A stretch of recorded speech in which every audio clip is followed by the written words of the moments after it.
Okay. Hello, guys. Good evening to all of you. Um, I hope you all are doing great, and you guys are all excited as I am in welcoming you all to this GSoC session conducted by CT. So today I'm Gautam Sajit, and along with me there is Dhruv Johari, who's the Vice President of CT, and there is Shinde, who's the events lead in CT, and we three will be the hosts for you guys, and we'll help you along the way. Also, I hope you guys had attended the GitHub session that we had conducted yesterday and found that fun too. Okay, so now I'll introduce you to the speakers of today. The first speaker for the day is Devesh Kumar. He is a current fourth yearite pursuing EC. He was an ex SD intern at Glance and was an ex intern at MPL as well, and he received a PPO from there too. He had done his GSoC 21 project at JBoss. So I please request Devesh to you know begin with this presentation. Yeah, sure. Hi Yeah, everyone, I'm Devesh. I'll be beginning with my presentation. I'll keep it short and simple for all of you. So, um, one second.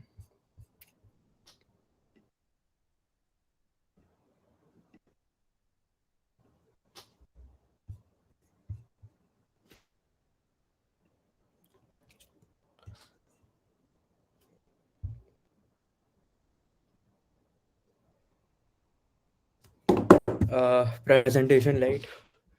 There's a problem with my device. It's not letting me share my screen light. So, yeah, what if I'll begin without the presentation? So, what is GSoC? GSoC is basically Google Summer of Code, often abbreviated to GSoC. It's an international annual program in which Google awards stipends to contributors who successfully complete a free open source software uh, during the summer. And recently, I did my GSoC in 2021 with JBoss. After that, they had introduced a lot of changes, like they had made it uh, even those in my time, basically only students could participate in GSoC. Now even those who are working professionals can't participate in GSoC. Even those who do not have any contributions can now participate in this program. And as you all might know, ki everywhere you go, you might be hearing about this.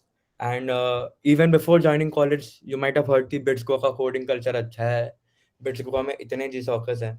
So you might be curious as to इसके फायदे क्या क्या हैं. So let me tell you about that as well. So you might have heard about a lot of programs like My Tax Dad, which let you intern abroad. GSoC holds similar value to them, and it's more software oriented, but it can also be research oriented per se. It depends on the organization which you are choosing. Now, coming to how to get into this program, step one is you should be interested in a field, let's say web development, app development, machine learning, maybe systems, or maybe a core library. So now when you have decided your interest, step two is you have to filter your organization. Okay. I'll be sharing a link with all of you with which you can easily filter which org you like based on your interest. I'm sending it in the group chat. Uh, so basically, this link will help you uh, with your filter process. It will show you all the past 6 to 7 years of organizations with whatever tech stacks their projects have been using.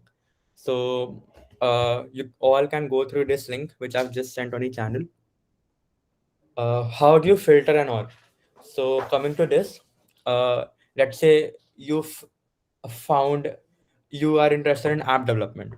You came through an org named Anki Droid. You saw that it also has projects related to app development and it's using Kotlin, and you also know Kotlin. Okay, so you start setting up the repository for this organization. Repository means the code base which is available for that organization. Now you start interacting with the channel, the social medias, which is either Discord or Slack. It depends on the organization. It might be Gitter also. You'll come across this. So basically, when GSoC releases organizations, it mentions all of them in their dashboard. uh, and each organization has its unique dashboard where you can see कि इसके projects कितने हैं, what communication channels are there. And so in this way, first you filter your org, you filter your projects, and reiterating this, you can apply to at max 3 projects in GSoC. uh, so now once you have decided कि मेरे को इन 3 में proposal submit करना है, ठीक है, you start. You also coming to step 3. Step 2 and step 3 actually go on side by side. Step 3 is basically pinning down your proposal and making contributions. So once you started contributing, ठीक है, contributing means either through issues, solving issues, or finding your own issues, making a feature request onto the code base of the org. They might be interested in your proposal in this way because you're interacting with them more and you're contributing more. So this is a very important and deciding factor, that you consistently contribute and you consistently maintain a channel of communication between you and the mentors of the organization. And step 4, you get selected for GSoC, and BPGC ranks among top 3 in the world. So yeah, this is some a brief process of how you go about GSoC. Uh, so I'll tell you about my organization and my work which I did. So when I was applying to GSoC back in 2021, I applied to 3 organizations: um, JBoss, OBF, and Orca Sound. Uh, I basically set up a lot of repositories, but I finally narrowed down to these 3. And what work I did with JBoss, my work was in Next.js, uh, which is a server-side development framework. It's a wrapper for Node.js. It uses Node.js and TypeScript. These both are languages and frameworks which you will come across if you don't know them yet. Um, I had to make a complete backend for an educational platform, and I had to deploy. And the front end was made by another guy. It was a separate project, and it was a pretty long project. And together we successfully completed the project. Apart from that, other open source work that I have done is with Palacidos Foundation. So there was a program called GitHub Externship, which I also did.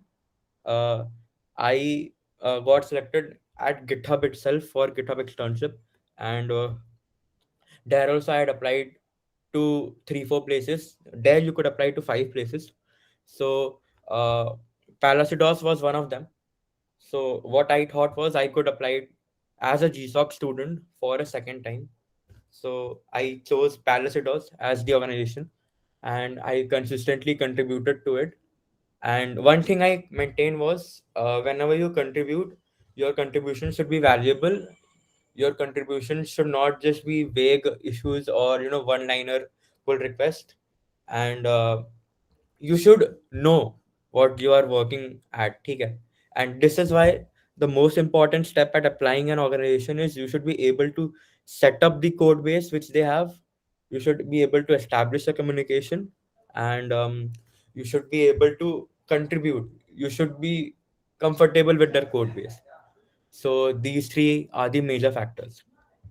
So yeah, this was the things that I wanted to cover in brief. Yeah, thank you. Devesh, I think we have a question in the chat. Can you just address it? Yeah. Uh, so yeah, thanks, Aryan. When you say set up a repo, do you mean forking the public repos, or did they give you some stuff to set up? So it depends on the organization as well. So what happens is a lot of the organizations have public repositories which you can fork and create your branch and start contributing. Some of them have different version control systems, so they sometimes help you. They have their mailing channel, so first they might screen your work experience, okay? They might help you with some stuff, and then they would give you some keys or something to set up your repo. So it actually depends on the organization, and you have to read the requirements pretty carefully, their documentation, and what their mentors are saying. I hope this answers the question. Yeah. How much did you contribute before giving your proposal? Did you add a feature or something on that scale? So yeah, uh, before giving my proposal, how much did I contribute? Uh, I was, I had about 6 to 7 merge pull requests in each of the org I applied, which were pretty decent sized. And among the people who were there, I was among the top of the contributors. So that answers the former question. But your proposal also here plays a very valid role. Even if you might have wonderful contributions and somehow you mess up your proposal, then that will greatly decrease your chances of getting selected. Coming to the second question, did you add a feature or something on that scale? So yeah, what happens is you they already allot you projects, okay?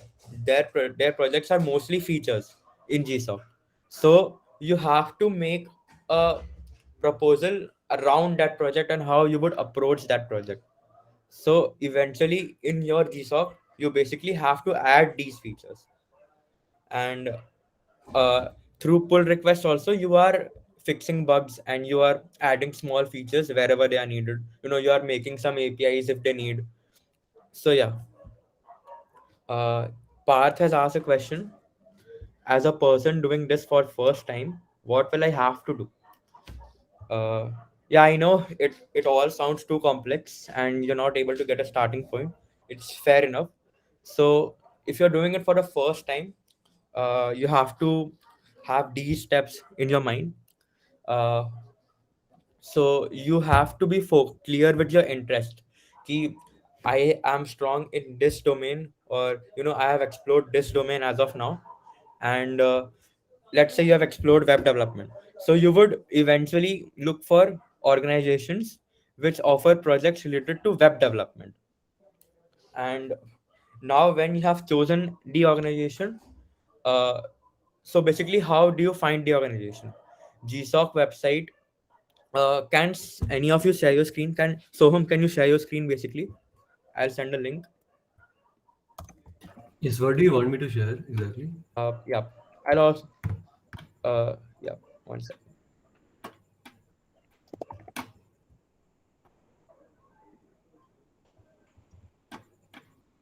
I've just sent it in the chat. Yeah, just a minute.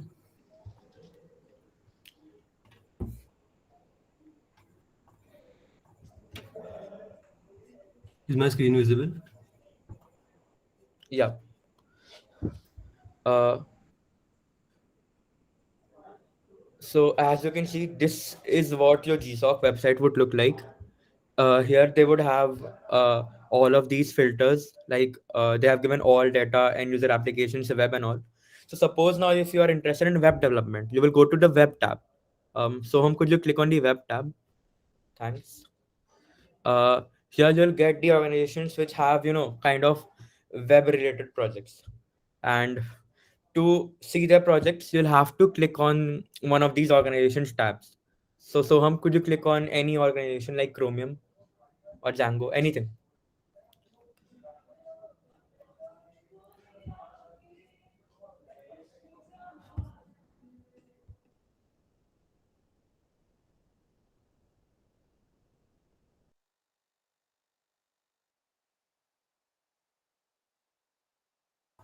Is my window visible right now?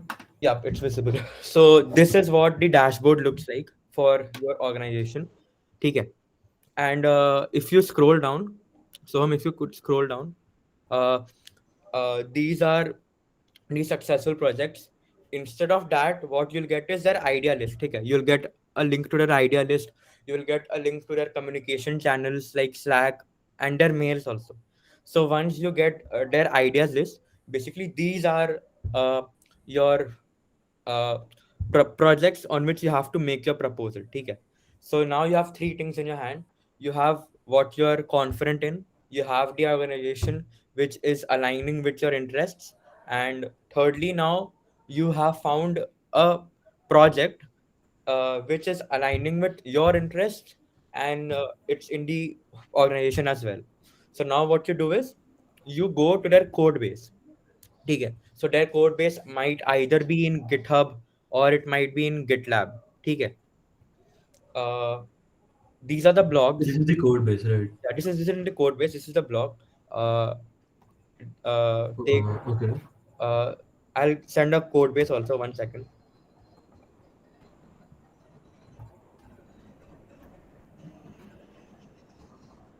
So this is the code base, right? In Yeah, GitHub. yeah. One of the code No, no, this base. is not the code base still. This is the read file.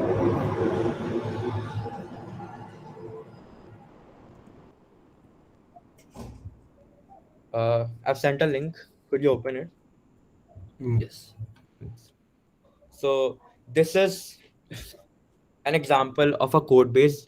ठीक है, it would lead you to either this GitHub code base or a GitLab code base. So what are these are basically uh, cloud versions of your online version control systems.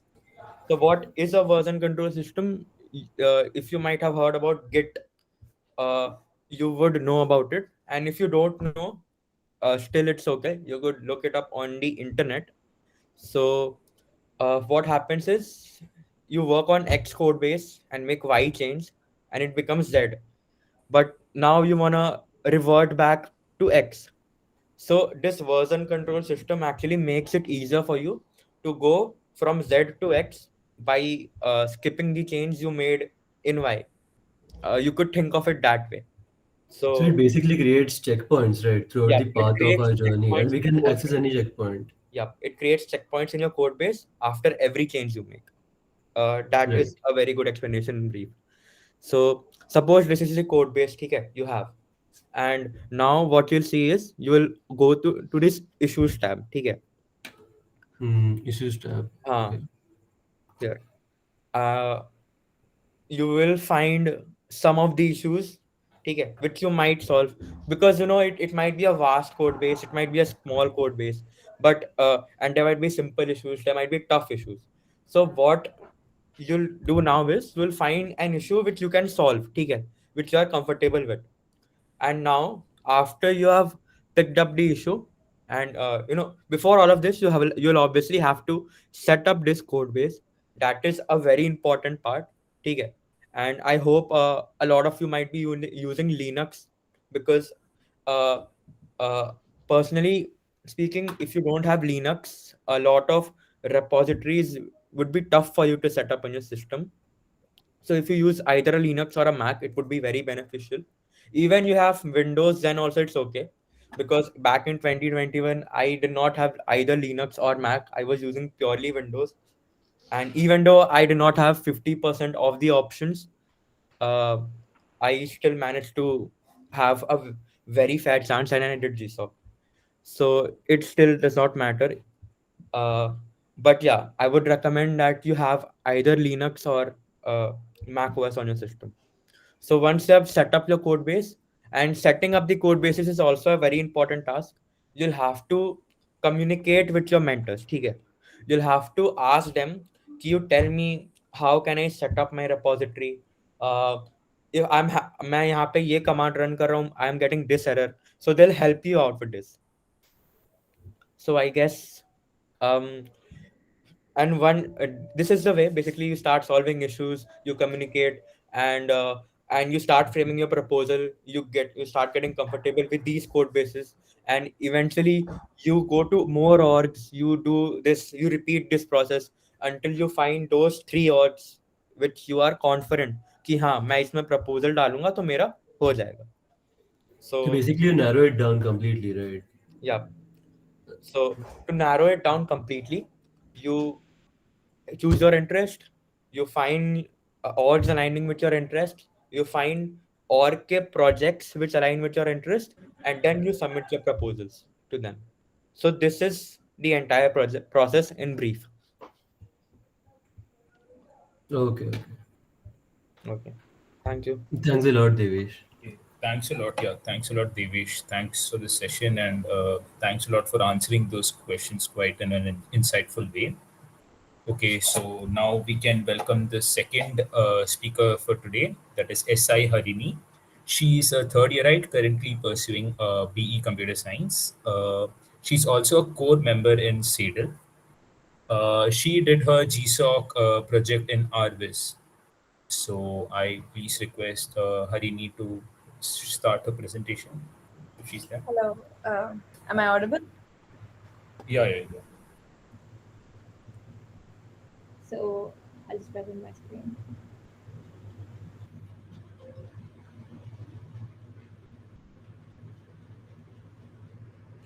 Is it visible? Yeah, it is. It is. Okay. Great.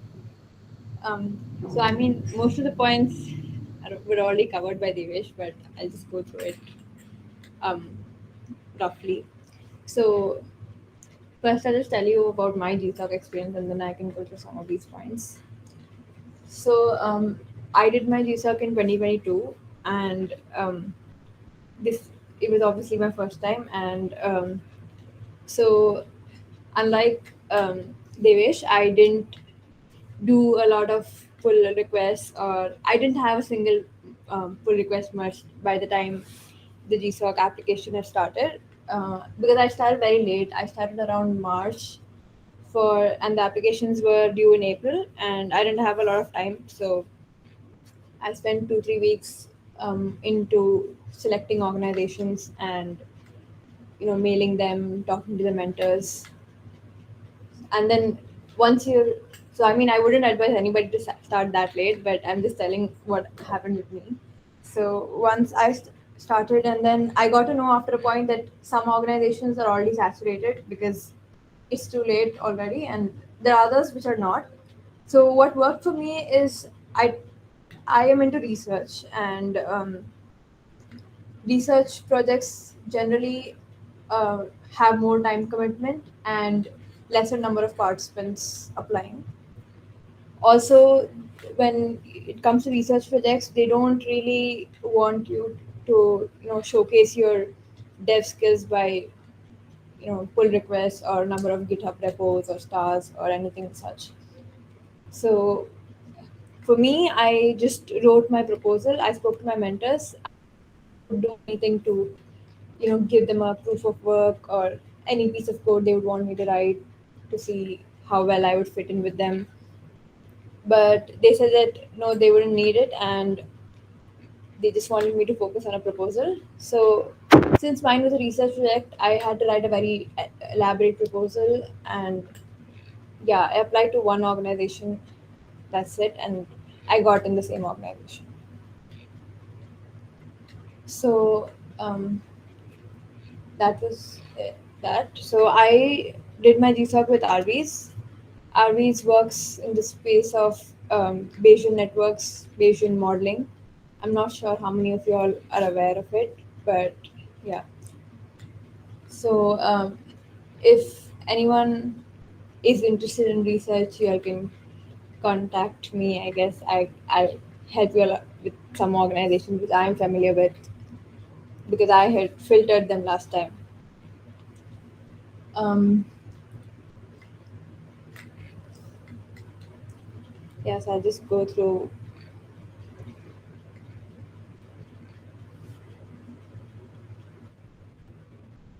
I mean, I hope you are aware of the timeline.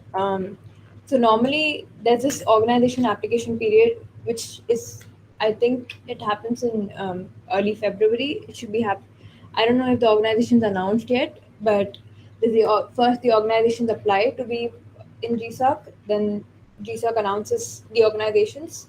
The 2023 list will be out. I don't know, is it out?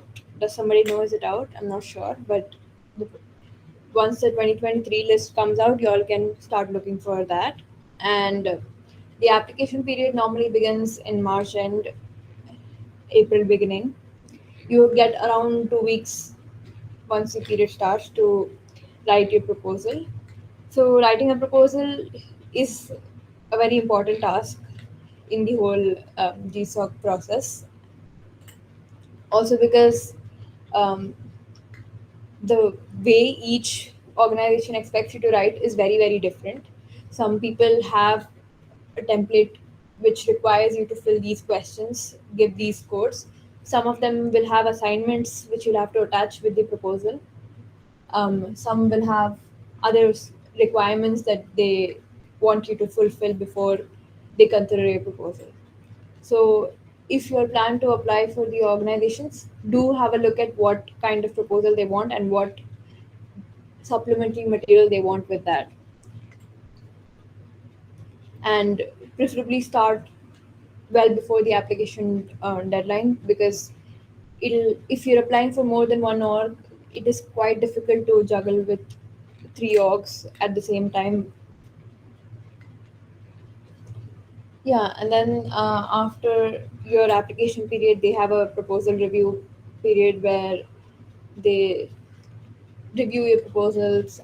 It's just you don't do anything in that. You just sit and wait for your result. And then there's this.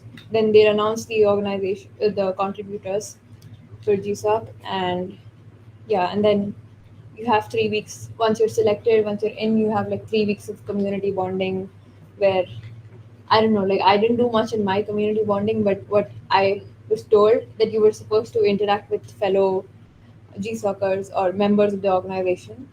It is a very good place to make contacts if that is something you would want to do. You should want to do actually, but yeah. And then comes the coding period, which is around 3 months. So I mean, GSoC has this long and short projects format right now. Long projects go for I think 22 weeks or something, and they have 10 to 12 weeks as short projects. So you can choose one depending on how many hours you have, or what kind of schedule you have for the next semester. And once your project is done, so in between your project, you have a mid semester evaluation kind of thing. They don't do much. They just you're just supposed to maybe write a report on what you've done till now and what you plan to do for the rest of your GSoC, and you're supposed to give your code to them to review it once. And the final, then once you're done with that, you have this final code evaluation where you're supposed to submit your repo link and all your any files you've modified, anything you've done, all your contributions to the organization and to Google Summer of Code. Also, many organizations currently have this culture of writing blogs while doing GSoC. This is very new. I think it started 2 years ago that everyone expected you to write blogs documenting your experience and kind of explaining others how they did what they did, explaining your work. It is a very good practice to be able to write blogs. So I mean, even if they don't tell you to do, if y'all do get selected, um, put some time and effort into writing blogs. Document your process. Document how you learned the tech stack, how you got in touch with the organization, um, what you worked on over the weeks, anything. Um, so I mean, this is just generic advice on what happened during the project. You One thing during the project you should keep in mind is that your mentors are just there to oversee your work. They are full-time employees at other places or professors or whatever. So they do not help you in coding or anything such. I mean, they can, but they're not expected to help you in something like that. So they're there to mentor, and whenever you meet, it's nice if you could, get some guidance from them. Um, make contacts with them. So my mentors, one of my mentor was from Google California, and the other one was from a university in Germany. So my entire GSoC experience was pretty chill with them. They kind of gave me inputs of their work life, of academia, of industry, and it was pretty nice. Also, one advice would be that do not pile up your work. Do not at for the end, because if you have decided you're going to be delivering this feature to the organization, they do expect an end product, and if you slack in the middle or don't work much, you'll have to finish it up at the end anyways. Because I don't know, like some research organizations are known to be notorious if you do not finish their requirements on time and submit it. So I have known cases where they cancel the stipend or something like that. So it's not like you just get into it and take it light. Ki ab ho gaya. You got the GSoC stamp on your thing.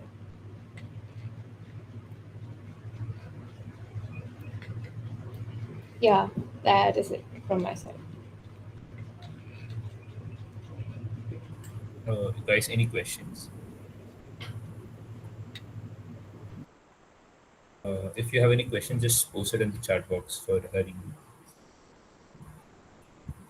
Okay, I guess that's it. So thank you, Harini. That was a really good presentation, and it was quite informative as well. Thank you. So now I would like introduce the third speaker. Okay, there's a question, I guess, for you, Harini. Just a second. So what did I discuss? Basically, I did ask them what they expect in a proposal. Also, one very important thing: do get your proposals reviewed by your mentors. It is very, very advised, because your mentors can tell you what changes they would need or what changes they expect, since they've been doing this for quite some years now. So do, and give them enough time to review. Don't tell them one night before that you want your proposal to be reviewed. They're not going to do that. And coming to what I discussed, discuss what timeline they expect. Give them some rough ideas that what you'll be talking about in your proposal. Is this what they want? Do they expect something more? Give them a rough outline, and then submit a draft later and get it reviewed from them. Did I answer your question?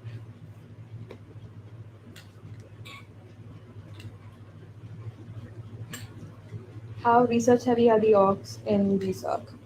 So depends. Like there are a handful of organizations in GSoC that do research. Coming to how, in terms of research heavy, you mean research oriented? Then that will be very few organizations, because GSoC is primarily meant for developers. So organizations like NumPy or Mat.lib, such organizations can be called researchy organizations, because their technology is used in research, but the work you'll be doing is development work. So there are very few organizations like Red Hen, or there's this ML for Science. These organizations carry out research projects. They don't have dev work as such. Okay, yeah. So how many organizations should we focus on? One seems too risky. Yeah, one was very risky. So my thing was, I just thought let's just give it a try. Nahi hua to nahi hua. So that's why I just applied one. I would obviously recommend two or three, but three is quite difficult to pull off. Like you'll have to give enough time to all the three organizations if you're aiming at all of them equally. If you have one priority and if you're very sure, then you just stick to two, because I don't think managing three organizations is easy at all. Okay, thanks, Harini. Thank you for answering these questions again. Thank you. Thank you. So now the third speaker for the day is Divyam Agarwal. He is a fourth yearite currently pursuing ENI, and he did his GSoC 2022 project at Open Chemistry. So Divyam, if you're there, I would request you to start your presentation. Yeah. Harini, can you please stop the Yeah, discussion? Harini, can you just stop sharing the screen? Yeah, thank you.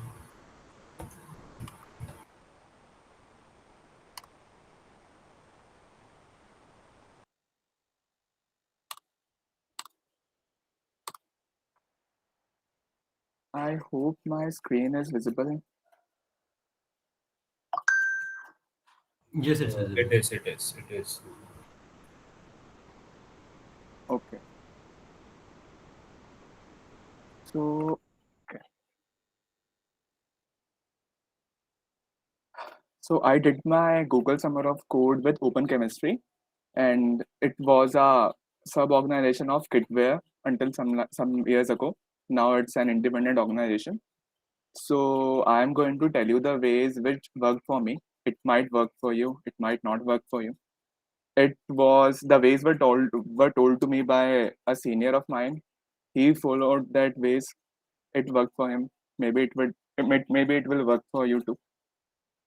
So step zero for applying to GSoC, in my opinion, is having a basic knowledge of the domain that you are planning to contribute to. Since I started my work with web development, so if you are planning to apply to some web development, a basic knowledge of HTML, CSS, and JavaScript is advisable. If you are planning for Android, I'm not well aware of app development, so the basic knowledge of the domain should be known to you.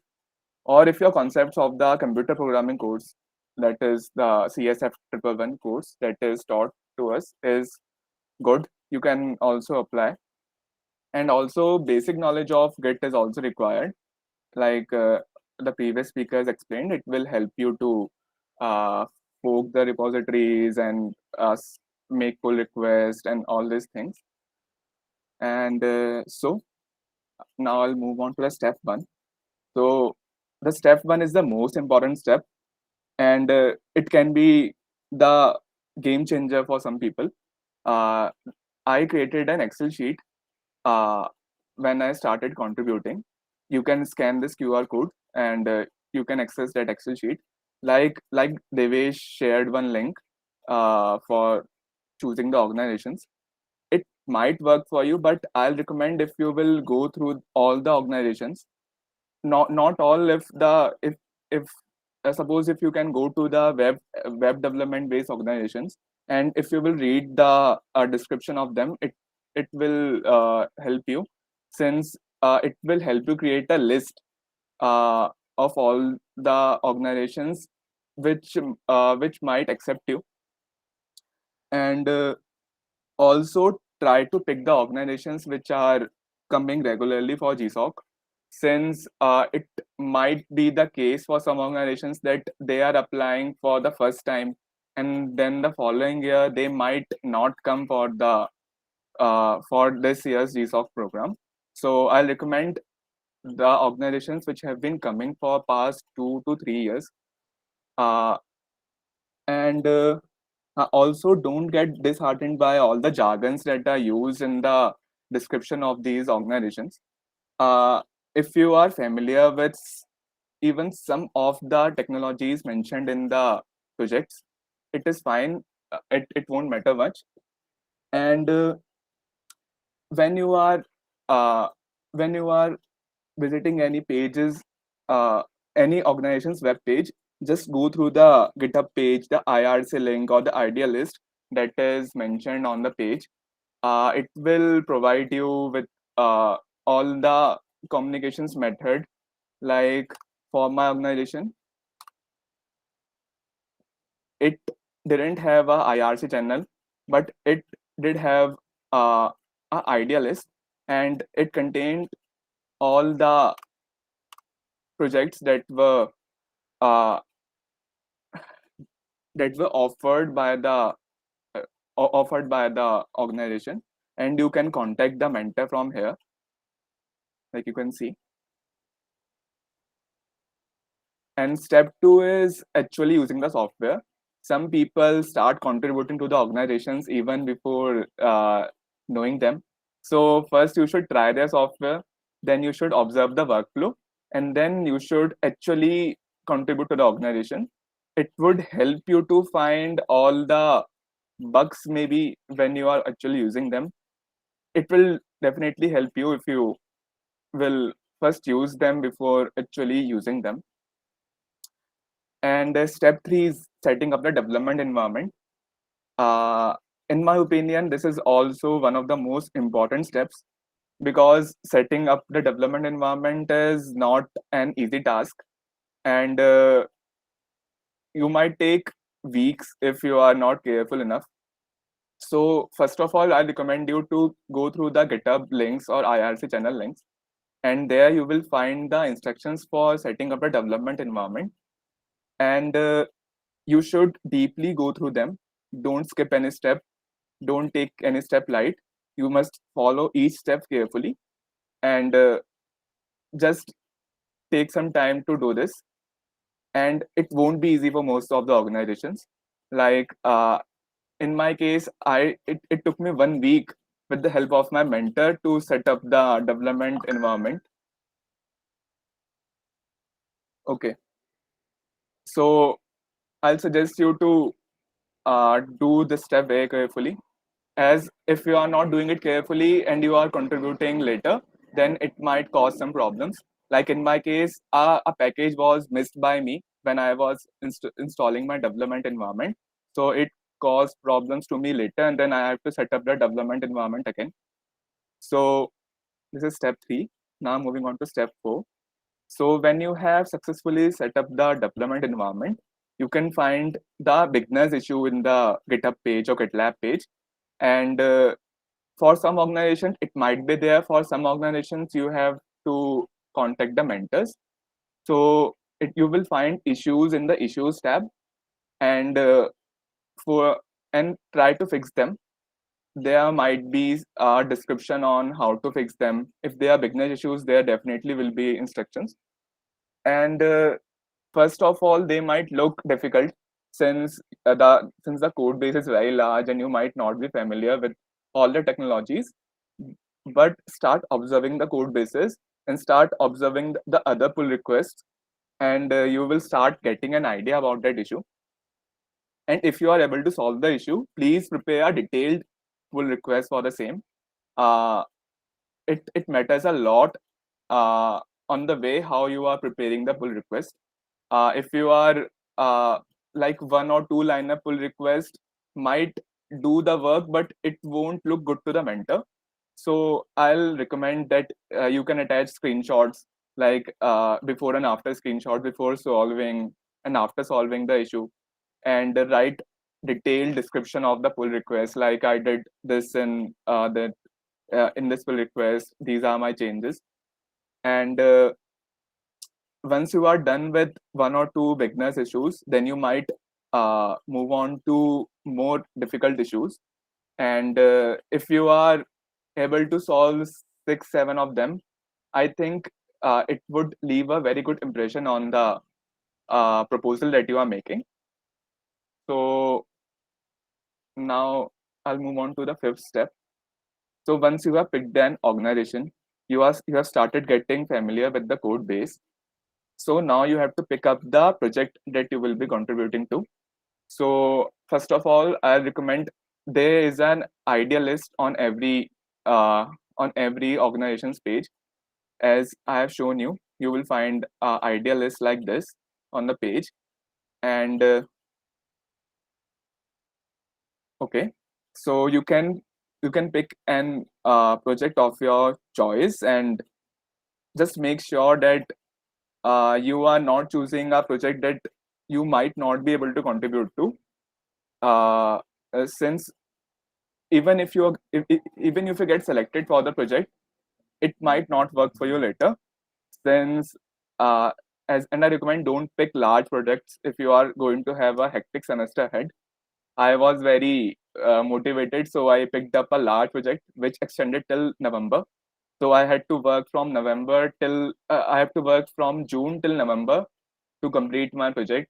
And between this time, my midsems came and all these internships tests came. So it was very hectic for me to do all the contributions. Even once my mentor told me that if I won't be completing my work, he will give me a negative review. So just take care of that.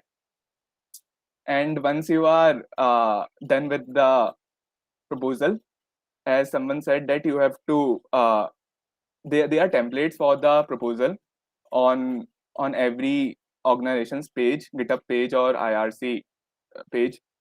You can start from there. You can also look at the previous year's proposal. They are also available.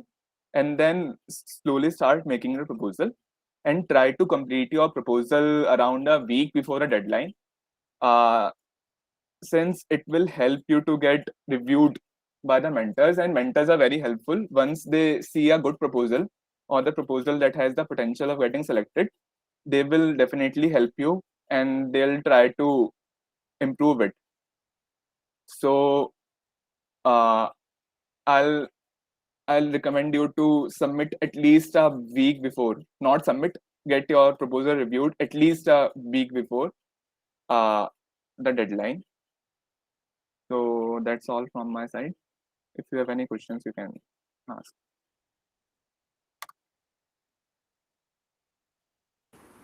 Thank you, Divyam. Yeah, I guess you have a question in the chat. Okay.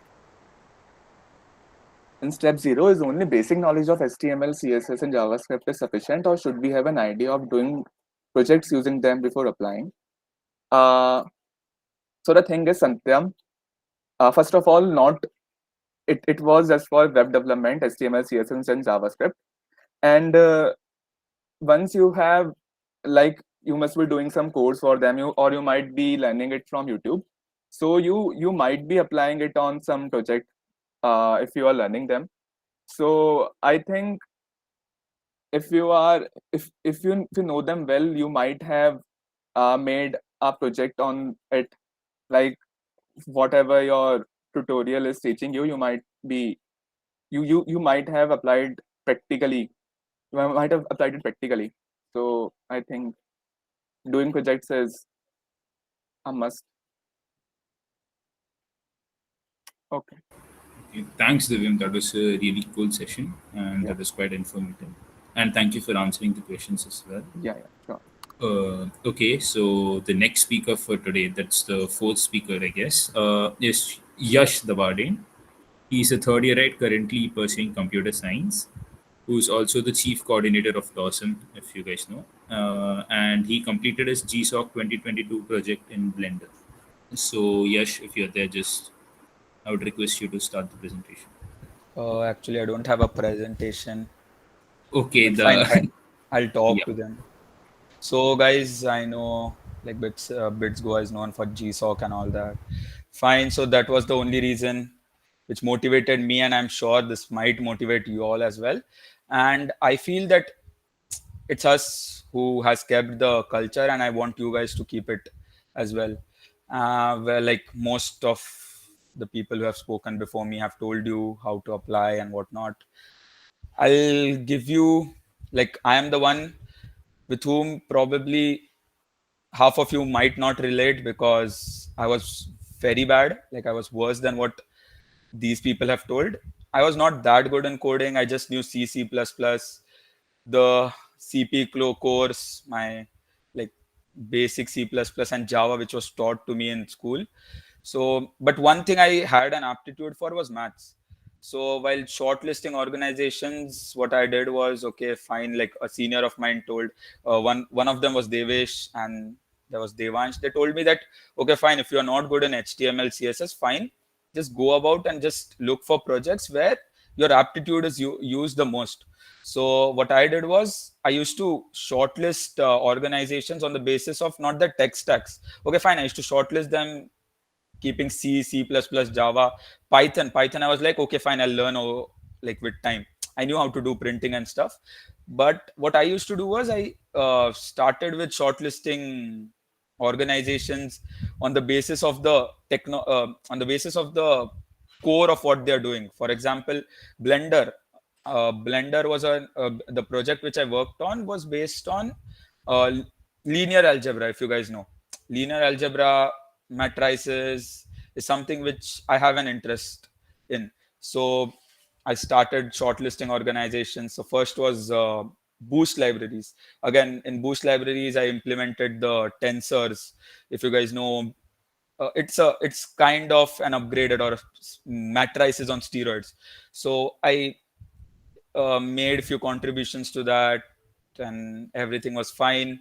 But then, and I had no idea. I had no idea about, like, I had an idea about GSoC, but I didn't. I had no intention of like directly getting selected, because when I was seeing my batchmates doing like hardcore coding and all that, and I was doing bullshit, just enjoying fests and all that. So for me, I was sure that I wouldn't be able to do, but I had to do something in summer. So I thought, okay, I'll do some open source contribution in some organization. So I chose Boost. So everything was going well. But then when the organization list was released, Boost was not selected for GSoC. So I was like, okay, fine, I'll still contribute, but I also want, like, everyone wants money. So there was this $3,000, which was very lucrative. I wanted it. So the other organization which I was working on was Blender. So I was like, okay, fine, this has been shortlisted. But the problem was, there were the projects which were proposed by them, or the project ideas, as Devesh told, the project ideas, I didn't like any. Like, the most of them were either design related or testing related, and I had worked on mathematics. So what I did was, okay, fine, I chose a modeling project where I chose a project on my own. Nothing which was already done. It was done few years back, but it was an untouched topic totally. So I messaged my mentor, or in the Slack channel, I just randomly texted and said that, hey, I'm good in this thing, and I want to work on this thing which hasn't been touched since a long time. So my mentor, like, I didn't know that he would be my mentor, but the people in the community were okay, like, fine, somebody is at least touching this topic. So they motivated me to, okay, go and look after it. And again, Blender, like I said, I didn't know much of coding. So what I did was, in my proposal, I started with telling my mathematical ideas of what I can do in that. It was nothing, nowhere related to coding. If you guys want, you can just text me. I'll send you my proposal, and it's there on the Blender's website. So I proposed my ideas, which were purely mathematical, purely nothing related to coding. I had made one contribution in that, and that was not accepted. So I wasn't very much eligible to apply in Blender. But fine, my ideas and my idea which I had presented was foolproof. Like, I had convinced my mentor that this is how it should be worked, this is the mathematics which we will use, and this is what which will be required. And that was the only organization which I applied. And during compres, when the results were going to be announced, I was like, I was sure that I was not going to be selected. But luckily, my ideas were good, and my mentor liked my ideas, and it was something which they needed to be work, like, they needed work to be done in that field. So they chose my proposal. So I again suggest you guys to thoroughly go through the software and the organization, thoroughly go through it and look for stuff which has been untouched, or stuff which needs work on. It might be something basic, it might be something, but obviously, if it is basic, it should be useful for the organization. It shouldn't be like, okay, I'm designing the some basic thing, some page of that. It should be something which will add value to that organization. So like Divyam told, my project was a big project. I had to work a lot during my summer, but again, it was fun. So, and most of you guys want to know, even I wanted to know during my pre-GSoC period, that what you gain out of it. So first thing, obviously, money. Who doesn't want it? Money. Then second thing is, the best thing which I feel is, which I will carry, which I will like, which is a privilege I feel in this world of computers, is that you should know how to code maturely. And that's what I learned. Like my first like what my first contribution or first patch in the organization was, like, my mentor had literally trolled me for that. He was like, is this how you code? So I feel that during the GSoC period, you will learn how to code maturely, and you will be better than the 90% of the population who is working in tech. So that's what gives you a boost, and I feel that you'll carry on throughout your life. If you guys have any questions and all, you can just directly PM any one of us, and that's it. Thank you. Yeah. Thanks, Yash. Thanks a lot. I guess your story gives us a lot of us a bit of hope. Okay, so with that, I'll introduce the fifth speaker for today. His name is Anupam Kumar Yadav. He is pursuing a triple E, and he did his GSoC at Gnome Foundation. So if Anupam, you're ready, just you can start with your presentation. Hi, am I audible? Yeah, you're audible. Okay, so I don't have a presentation right now for you, but many of the important things have already been covered by previous speakers. So I'll just tell you about what all things I did wrong in my GSoC journey. So the first time I applied to GSoC was in my first year. Currently, I'm in fourth year. So it was in JD Robot organization. There were 9 proposals there. So uh, I was in first year, didn't know much about GSoC and things like that. I attended a similar meet like this. It was at Bidom though. So from those 9 ideas list, I picked the easiest one and then applied to it. And didn't have much time back there because it was I think in March. Okay, I think you already got the timeline, GSoC timeline thing, right? Let me just share my screen.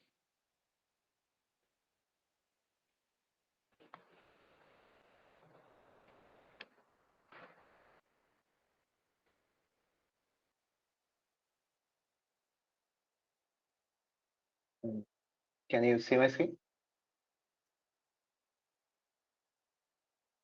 Yes, we can see your screen.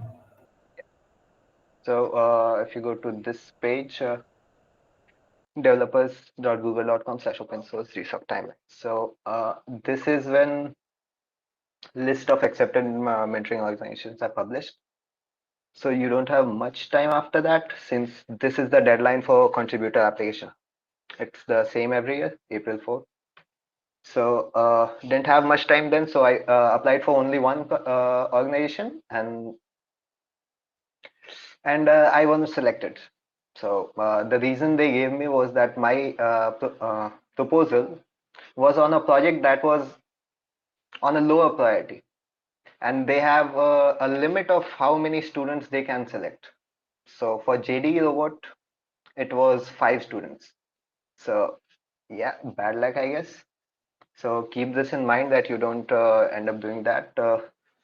This can and would have been prevented if I had just talked to the mentors well before time to see if what all things are going on and what all could be there. So okay, second year, China's fault. Third year, I applied to GNOME organization. If you don't know GNOME, this is the desktop environment that is called GNOME. It's the same used in Ubuntu, Fedora, Pop! OS. So I had contributed some things here in the GNOME shell well before in December. In the GNOME shell, mind. So like this, if you click the home and end keys, it would take you to first and last page, like small things. This could, in your case, be some typos in the README, but let it be the typos only the first one, not your 10th contribution to the organization. Get my point? Like you have to progress after that. So I applied to this organization, GNOME. The organizations have their own template of the proposal. So this is the same template that they use, and I edited it to match my thing. So there are 2 proposal durations. If you don't know, one is short and one is long. So short is 175 hours. See, if you go back to the timeline, Coding officially begins on May 29, and results are announced on September 5. This period remains the same for 350 hours and 175 hours. This is a half and full duration of the project, and even the stipend is half and full. So keep that in mind.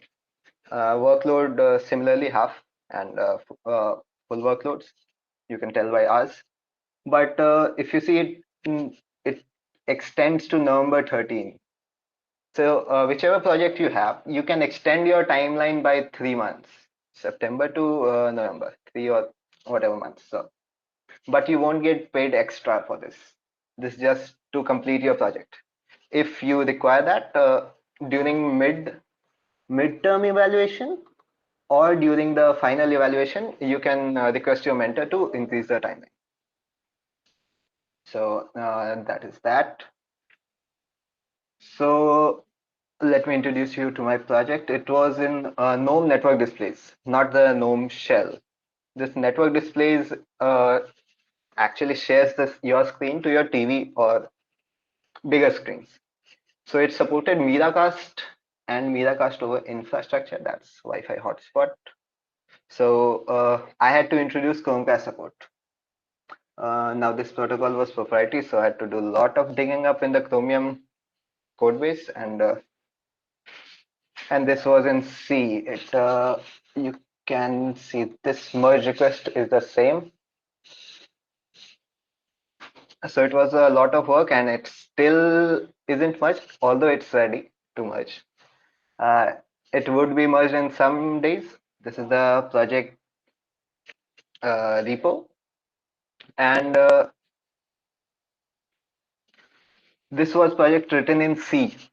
So I didn't know C. I just got lucky that no one else applied to this project. So I was the only applicant here, since everyone wanted to go into JavaScript, Python, C++. They don't know C. Even I didn't know C, but I was interested in the GNOME project as a whole. So I applied here, made the things, learned the things. Most of all, I had to learn and then code this. And as previous speaker said, we had to write some blogs over that. So these are some blogs that I wrote for the mentioning my progress and like that for this. And what else? Everything covered, I guess. Yeah, and if you just get lucky, you can also, in the big organizations, they hold some open source meets. So at the international level, you can attend a meet and you would be asked to present what all things you did there. So I was called to Malaysia to speak about my Chromecast protocol and the work that I did on it. So keeping this aside, yes, there's never the right time to start contributing to the organization. You just start by small, and sometimes even the maintainers of the organization would give you the answer at first, and then you can build up to that knowledge and cover more harder topics. Okay, I won't take long. It's dinner time already, so I'll just give you a simple thing to read. It's a sad story about an open source maintainer. So how his life went, and what is the state of open source. It's just not GSoC and money raining over there. So, thank you and have a nice day. Thanks, Anupam. Thanks a lot. I guess we have a question for you, Anupam, by Tanish. Can you address that? It depends on what you prefer. It's not like it's difficult to Java or Python, and And in organizations, they don't usually use vanilla JavaScript or vanilla C++ or something like that. They often use libraries. So it depends on how familiar with you are with those libraries. But to get started, Java and Python are easiest to get started. But if you're a master in C++, then please go for that. Are the previous proposals open source? I guess yes. I have to look it up. You can look it into archive if it is there, and yeah, or you can have mine.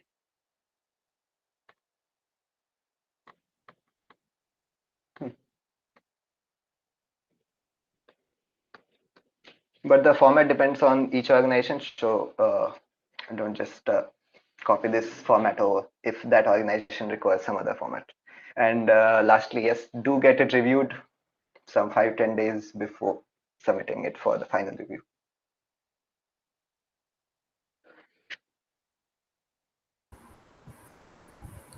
I guess that answers the questions. Thanks a lot. Thanks a lot, Anupam. Thanks for answering the questions and sharing your experiences of the journey. Okay, so now we can introduce the sixth speaker for the day. That is Sadashay Kanungo. He is an Eco plus C. He's pursuing economics plus computer science and is a fourth year, right? And he did his GSoC 2022 project in Score Lab. So Sadashay, if you're there, can you start with the presentation?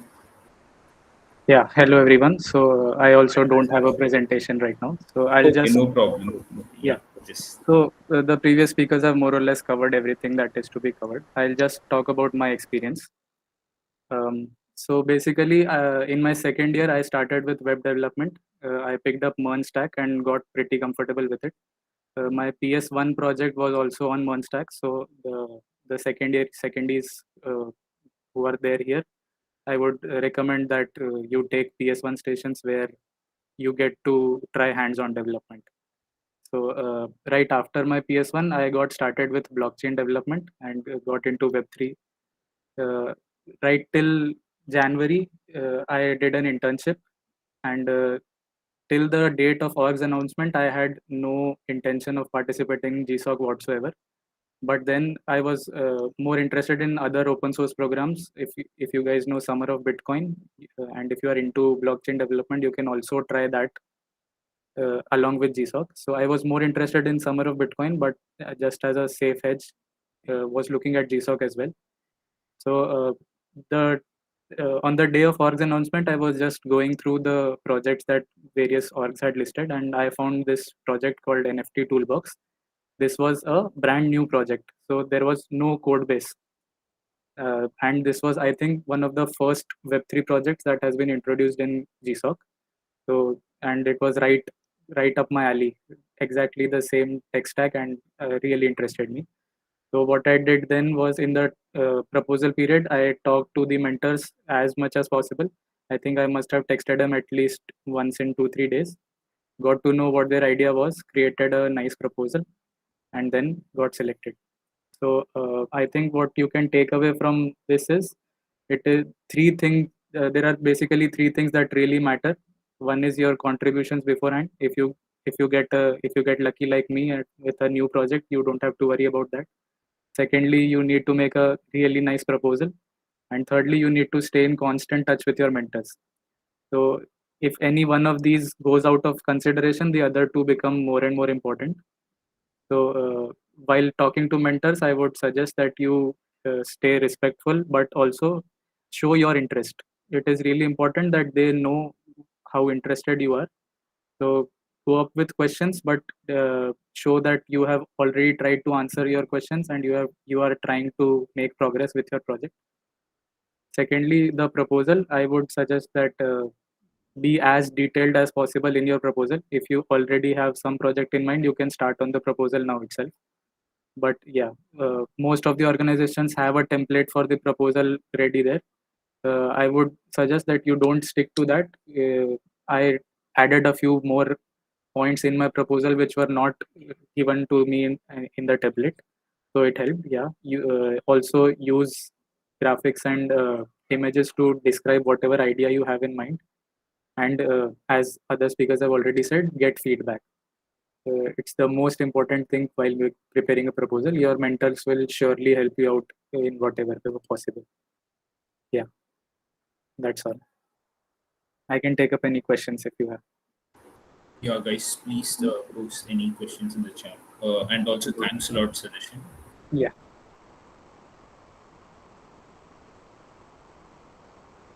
Okay, I see a few questions.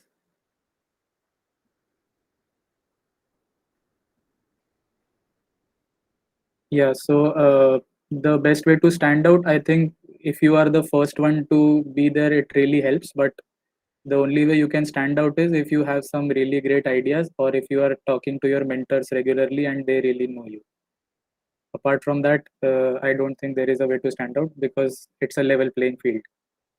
So when you look at issues on GitHub, every organization has issues, and most of the time you will see that issues are already marked to somebody else.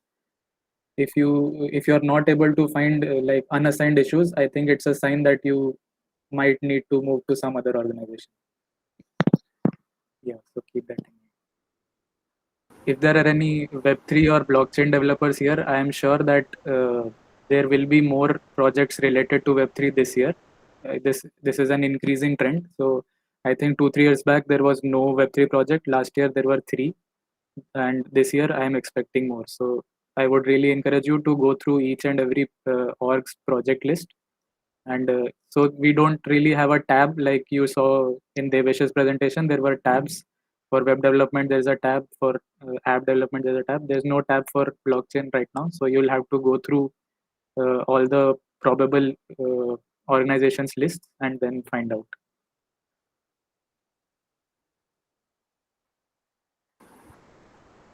Okay, thanks, Sadashay. Thanks a lot. And with this, we kind of come to an end with all the speaking sessions. But yeah, we can have a Q&A session wherein you guys can ask questions to all the different speakers. But you can address your question to the speakers, and if they are still present in the meet, they can try to answer them. And also, I would just like to thank all the speakers, Devesh, Harini, Divyam, Anupam, Sadashay, and Yash for taking out their valuable time and trying to impart their knowledge. If you guys were in some LT or somewhere, you guys would be like really getting a huge round of applause from all of us. But sadly, it's an online meet. But I'm pretty sure we all the participants loved whatever you had to say, and we all had a lot of stuff to gain from these presentations. And if you guys can just take out a little bit of time to answer few questions, we would be very grateful.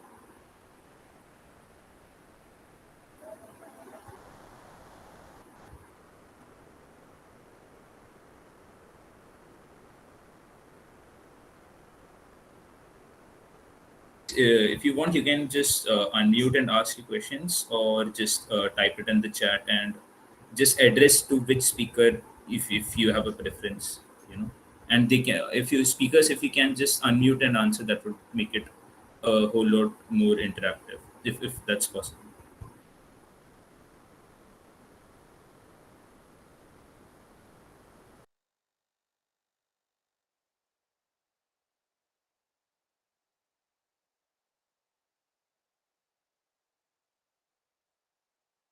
I see a question from Tanishk.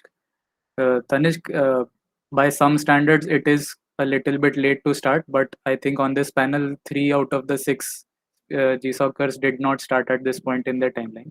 So yeah, it's never too late. I think you should start right now.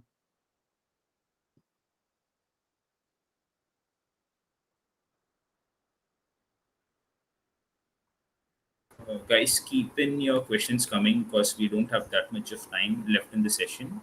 So else, because if we don't have any more questions, we'll have to end the meet. So if you have any questions, please to write it on the chat box or unmute and speak as soon as possible. Yeah, I'm Marian Pigle. I have a question. Yeah. Am I audible? Oh yeah. Yeah. Hi. So what is the process for getting a mentor? Like, do we just contact anyone and everyone we can? or is there specific people that we are supposed to talk to? So basically, every project will have a mentor assigned to it, and you'll have to contact those people. So for each project, there will be a separate set of mentors, Yep. and a project will be the things that they give, right? So what if Yep. I go to their open source? What if I go to the repo and I find an issue, and I want to keep contributing to the organization?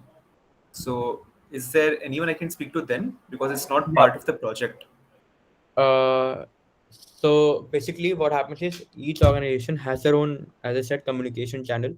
So udhar, if you contact, the mentor, or if it's not part of the project, then udhar, if you see the top contributors were still active, okay? If you find someone like that, you can contact that person. You get me right? So if you go to the contributors tab, udhar it shows na list mein karke who are the most active Yeah, yeah. contributors and who are still contributing, and who might be active on the communication channel as well, helping out people and all. So basically, these are the people whom you should look out for, apart from the mentors also. Thanks.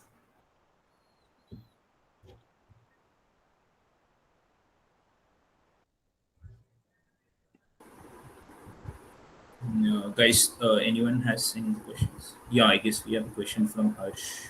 If any of the speakers can address that, that would be great.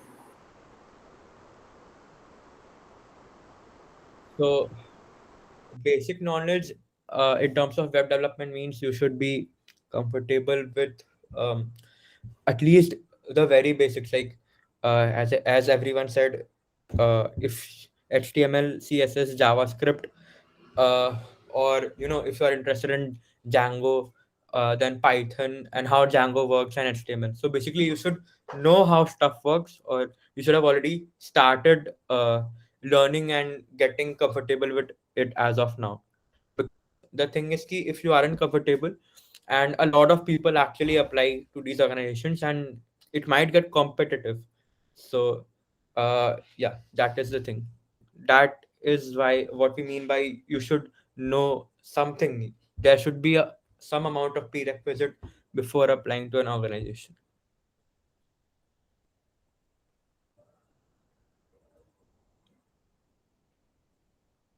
Another question. So Yeah. how many organizations do you check out, and how many repos do you fork, and like how many do you test out to figure out which ones you really want? Because there's so many out uh, there, I don't know how to choose them. See, personally, personally, I set up approximately 15 to 18 of them, but uh, I narrowed down to those three in which I was doing fairly well.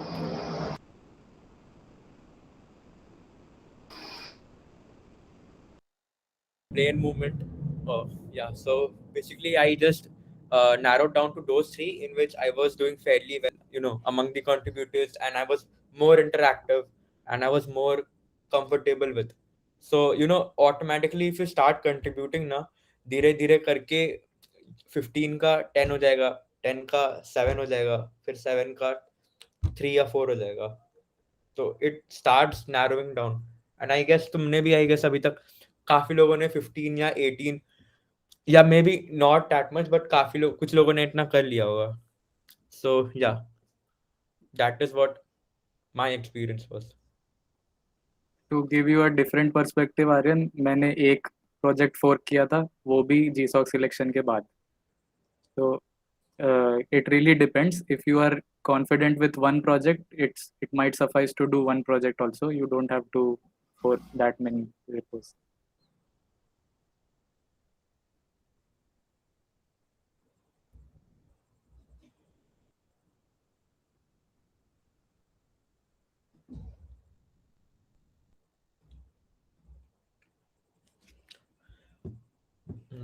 Any other questions?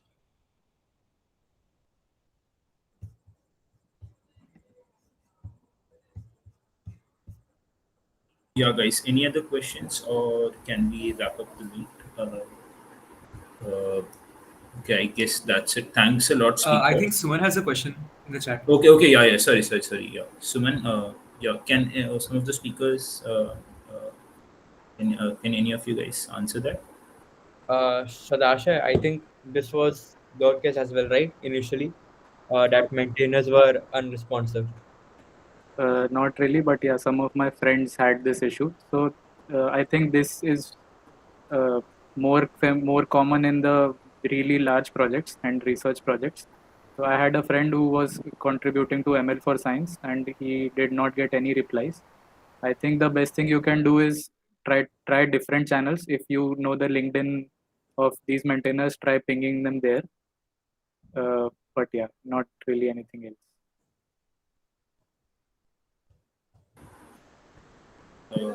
Okay, thank you all for coming too. I would just ask Yash Khanna, our events head, he wanted to say something. So, Yash, if you're there, just unmute yourself.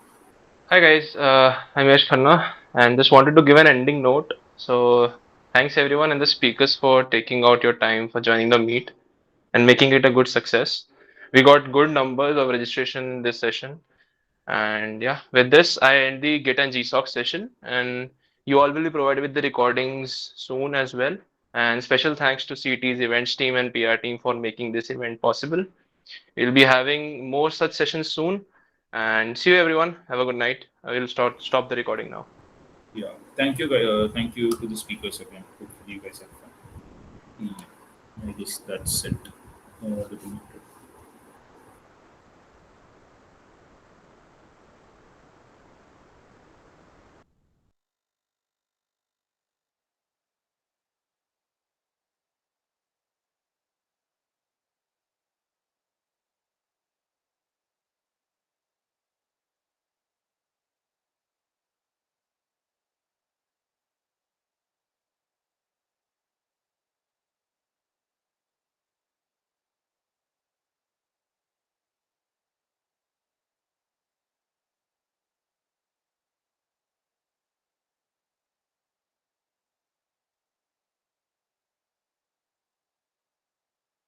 Thank you guys for the appreciation. We'll be stopping the recording now. Yeah, yeah. Yes, if we can end the meet now.